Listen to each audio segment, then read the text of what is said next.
numbers bung som ni le ku kisimpi ni na huan hi pi adai nung in hi chi ahong hi a to pan mo si le aron asiam pu aron tapa Eliezer ahupia Israel suan khom teng teng kum som ni apan atung lam a in kwan dong zoi un Israel gama gal do thei chiang teng simvekun a chi hi mo si le siam pu Eliezer in Jericho zuan Jordan ge mo a phai zanga amau the ahupia mi pi te kum som ni apan atung lam te sim un topan mo si le ai gupta gama pan Israel suan te kyanga thu apiak bang in achi ui Israel ta uba ben Reuben tapa te Hanok suan Hanok in kote Palu suan Palu in kote Hezron suan Hezron in kote Karmi suan Karmi in kote Yaite Reuben te in kwante ahi u sima teng teng sing le sang thum zasagi ele asom thum ahi u Palu suan Eliab suan Nemuel Dathan le Ahiram ahi u Yai Dathan le Abiram ahi wa topa he saglai wa Mosi le Aron kala Korat pola tel om khom te huai pol asi lai un lei a lein akam ka a Korat te to haval khom a me in mi zani le som nga akatum lai in huji in chiamte na ana hit chiamte na ana hita uhi himale Korat tapate asikeyu Simeon tapat te in kwana kizom dan bangzel in aswan te u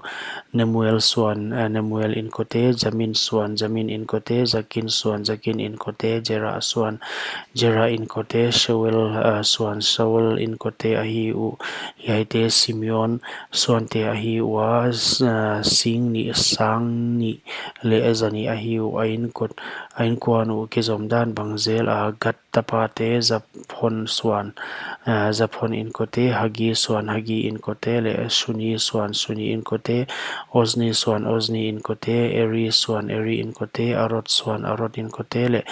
Areli swan Areli in kote yaite asim dan bangzel wa gat tapate swan te ahiwa singli le zanga ahiu Juda tapate le onan ahi a yai huan kanan gam a le onan asiu hi Juda suan te in kwan paidan hi chibang ahi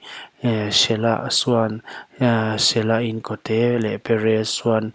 Perez in kote Zer swan Zer in kote Hezron swan Hezron in kote Hamul swan Hamul in kote ahiu hiai te asim dan bangzel un Juda tapate swan te ahiwa nisagi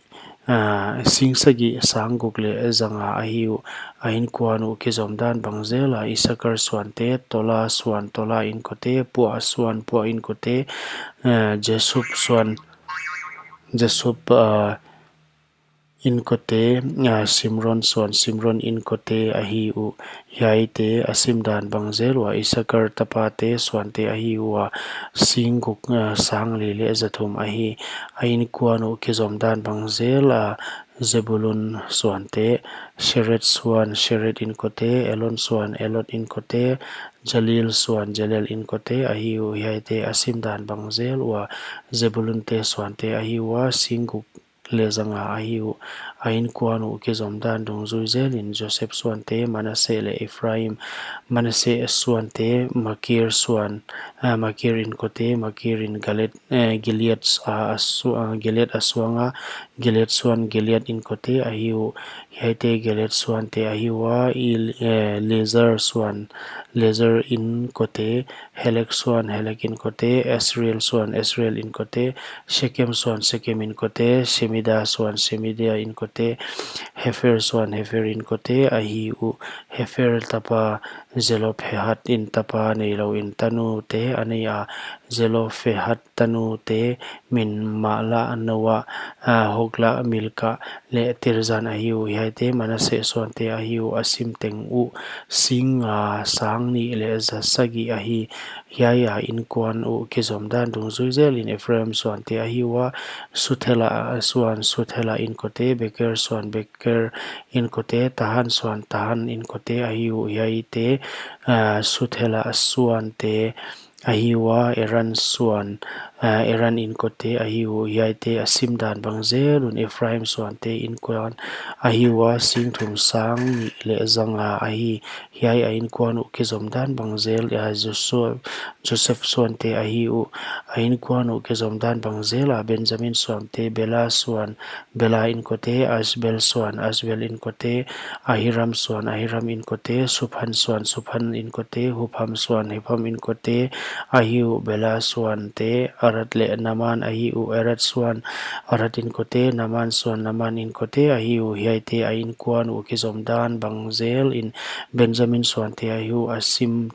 teng u sing li sang nga le zagu ka hi hiai te a in kuan u ke zom dan bang zel a dan suan te a hi wa Suham suan Suham in ko te a hi u hiai te a in kuan u ke zom dan bang zel a dan suan te a hi u Suham suan te teng teng asim dan bang zel un singuk sang le le zali a hi a in kuan u ke zom dan bang zel a Asher suan te a hi wa Jimna suan a pan Jimna in ko te Iswi suan a pan Iswi in ko te Beria suan a pan Beria in ko te Beria suan Beria in ko te Heber suan a pan Heber in ko te Mikiel suan a pan Mikiel in ko te a hi u Asher tanu min Sera a hi hiai Asher tapa te suan asim teng u a hi wa sing a sang thum le zali a hi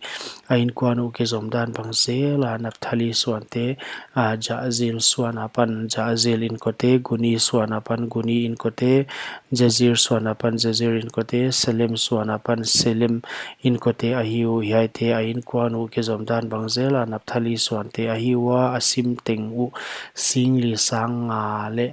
zali a hi hiai te Israel suan te asim teng u a hi wa nuai guk sang khat zasagi le som thum a hi to pan mo si ho pia hiai te amin za zel wa gam hom sak ding a hi atam deuh te gam na pe tam dia atom deuh te gam na pe tom deuh ding a hi asim dan bang in gam piak chiat ding a hi ma le aisan a gam hom ding a hi apu te nam min ki zom dan bang zel in gam atang ding u hi aisan bang zel in atam le atom kya nga gam hom a hi ding hi a chi hi hiai le vi te a in kuan ki zom dan bang zel wa sim te a hi u Gershon suan apan Gershon in ko te Kohat suan apan Kohat in ko te Merari suan apan Merari in ko te a hi u hiai te Levi suan te a hi u Lipni in ko te Hebron in ko te Maali in ko te Musi in ko te Kora in ko te a hi u hi Kora Kohat in Amran aswanga Amran zimin Jochebed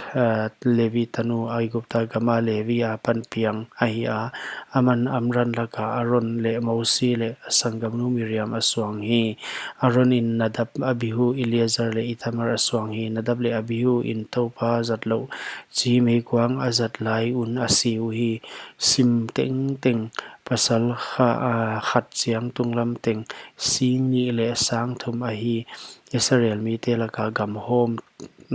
tang ding a hi lo zia kun Israel mi te laka sim a hi ke u